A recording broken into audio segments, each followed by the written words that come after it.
Sumigaw si Exe Tianyang at tinawag ang 8th Elder. Ang mukha niya ay puno ng galit at pagkasuklam. Sinabi ng 8th Elder na maayos pa ang lahat noong una silang magkita. Idinagdag ng 8th Elder na ngayon ay naiinis na lang siya at nadidismaya. Nagulat si Exe Tianyang. Sinabi niyang dumating sa tamang oras ang 8th Elder. Nagmamakaawa si Exe Tianyang. Pinakiusapan niya ang 8th Elder na tulungan siyang iligtas si Ning-er. Si Ning-er ay nakasuot ng pulang damit pangkasal. Nakatayo siya sa gitna ng mga tauhan ng Yuming Valley. Ang mga mata niya ay puno ng takot. Tahimik lang na nakatingin ang 8th Elder.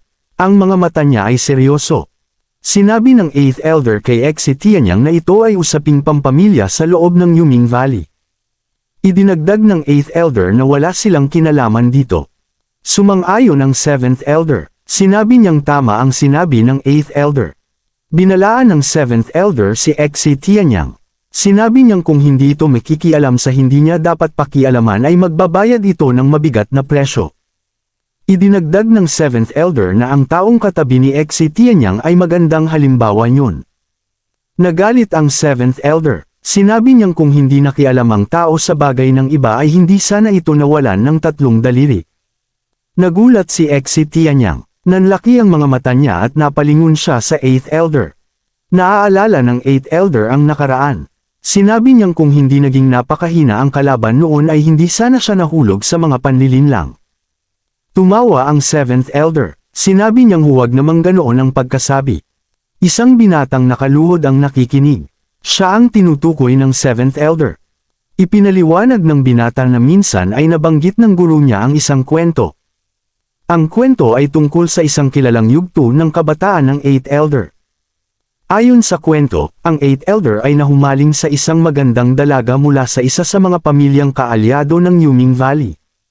Dahil doon ay natalo ang 8th Elder habang nagpapadala sa damdamin. Sa huli, ang pinuno ng pamilya ng dalaga ay kinailangang ipagpalit ang 3 lungsod para sa kalayaan ng 8th Elder. Ngunit hindi na kailanman na ikabit muli ng 8th Elder ang 3 daliring nawala sa kanya. Isang kamao na napapalibutan ng gintong enerhiya ang nakita. Tinawag ng 8th Elder ang 7th Elder. Binalaan ng 8th Elder ang 7th Elder na huwag lumagpas sa hangganan. Tinanong ng 8th Elder kung ano ang balak gawin ng 7th Elder at kung makikipaglaban ba ito. Sumagot ang 7th Elder. Sinabi niyang 50 taon na ang nakalipas ay hindi siya naging katapat ng 8th Elder. Idinagdag ng 7th Elder na ngayon ay mas lalo pa itong totoo. Sinabi ng 7th Elder na kung talagang maglalaban sila ay mas mabuting tawagin din ang ika-7 Elder ng Jian family. Inamin ng 7th Elder na kahit siya ay humahanga kay Xin Tianyu, ang ika-13 Elder ng Jian Haofu. Ngunit idinagdag ng 7th Elder na wala siyang pakialam sa mga Elder na mas mababa ang ranggo. Nagngit-ngit ang 8th Elder. Tinawag niya ang 7th Elder. Isang kamay na may gintong enerhiya ang itinaas ng 8th Elder. Isang kamay na may asul na enerhiya naman ang itinaas ni Exe Tianyang. Inutusan ng 8th Elder si Exe Tianyang na umalis na sila. Sumigaw si Exe Tianyang. Sinabi niya na kahit hindi iligtas ng 8th Elder si Ning-er ay dapat pa rin itong lumaban para sa karangalan ng Jian Haofu. Idinagdag ni Exe Tianyang na kung aalis sila ng ganoon ay mapapahiya ang buong angkan. Sumigaw ang 8th Elder kay Exe Tianyang. Tinanong niya kung hindi ba nito nakikita na sinasadya silang galitin ng kalaban. Ipinaliwanag ng 8th Elder na teritoryo ito ng Yuming Valley. Idinagdag ng 8th Elder na kung lalaban sila dito ay manalo man o matalo ay palagi silang dehado. Nakayuko si Exe Tianyang. Duguan ang bibig niya. Naaalala niya ang sinabi ng 8th Elder. Pinapaalala ng 8th Elder kay Exe Tianyang na ang 7th Elder ng Yuming Valley ay napakatuso at mapanlinlang. Binalaan ng 8th Elder si Exe Tianyang na kung makakaharap niya ulit ang 7th Elder ay dapat gamitin nito ang utak. Sumagot si Exe Tianyang na alam na niya iyon. Idinagdag ni Exe Tianyang na alam na niya ang lahat ng iyon. Ngunit sinabi ni Exe Tianyang na may iba pa siyang nararamdaman. Nagulat si Ning-er. Nanlaki ang mga mata niya habang nakatingin kay Exe Tianyang. Sinabi ni Exe Tianyang sa sarili na sa kaibuturan ng puso niya ay alam niya ang totoo. Idinagdag ni Exe Tianyang na kung hindi niya iligtas si Ning-er ngayon ay pagsisisihan niya ito habang buhay. Umiiyak si Ning-er. Tinawag niya si Brother Tianyang. Tumawa ang 7th Elder. Sinabi niyang napakabata at inosente pa ni Exe Tianyang. Idinagdag ng 7th Elder na hindi pa nararanasan ni Exe Tianyang ang tunay na kalupitan ng mundo. Sinabi ng 7th Elder na kung ang munting prinsipe ng Jian Haofu ay interesado sa pagliligtas ng mga dalagang nasa panganib ay bibigyan niya ito ng isa pang pagkakataon. Nagulat si Exe Tianyang. Nanlaki ang mga mata niya. Sinabi ng 7th Elder na tumingin si Exe Tianyang. Idinagdag niya na kung iligtas nito ang buong pamilya ni Ning-er ay mas magpapasalamat pa ang dalaga. Sa malayo ay may malalaking krus na nakatayo. Nakatali doon ang mga miyembro ng Zhu family. Si Zhu Dingtian ay duguan at nakatali sa krus. Ang ibang miyembro ng pamilya ay nakabitin din at sugatan. Sinabi ng 7th Elder na tiyak na mas magpapasalamat pa si Ning-er kay Exe Tianyang. Sumigaw si Ning-er. Tinawag niya ang lolo niya, ang tatay niya, at ang kuya niya. Galit na galit si Ning-er. Tinanong niya ang 7th Elder kung ano ang ibig sabihin nito.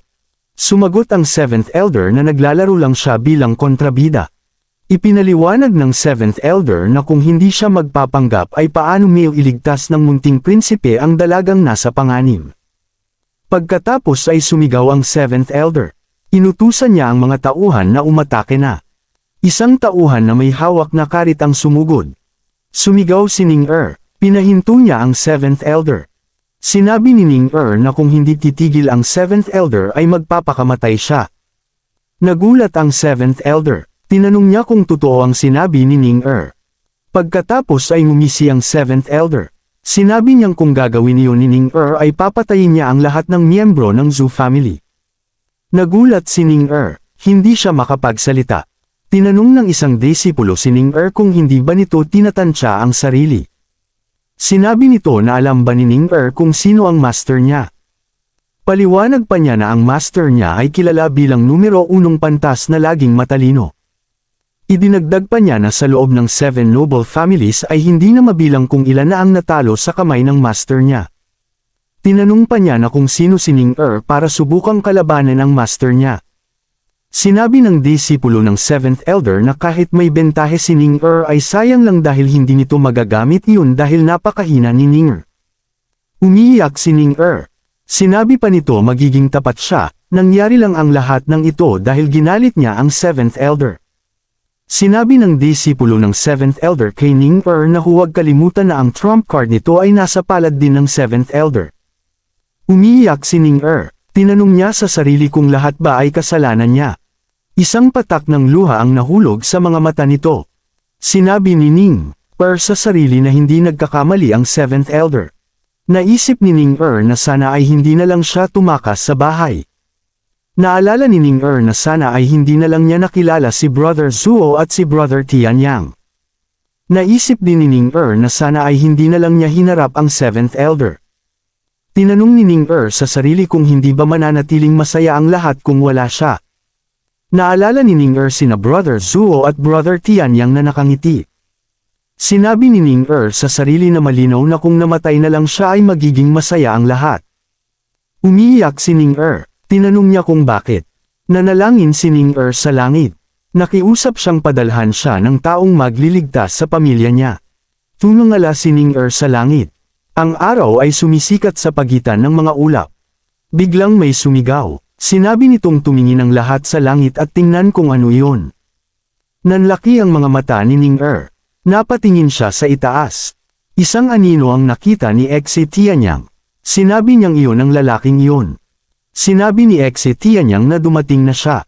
Sa gitna ng mga lumulutang na lilang balahibo, may isang figure na may malalaking pakpak ang bumababa mula sa langit. Bumulong si Ning-er. Tinawag niya ang lalaki na kuya. Sumigaw si Ning-er. Tinawag niya si Brother Zuo. Lumitaw si Zuo Fan. Ang mga lilang pakpak niya ay nakabuka at nagniningning. Ang mukha niya ay kalmado at may ngiti. Sinabi ni Zuo Fan sa 7th Elder na nagkita silang muli. Idinagdag ni Zuo Fan na noong huling beses ay natalo siya. Ngunit ang susunod na round ay magsisimula ngayon. Nagulat ang 7th Elder. Nanlaki ang mga mata niya. Sumigaw si Zuofan. Sinabi niyang magsisimula na ngayon. Thank you mga boss. Dito na natapos ang chapter na ta. Stay tuned lang, ini-edit ko pa ang susunod na chapter. Like and subscribe para updated kayo sa mga upload natin.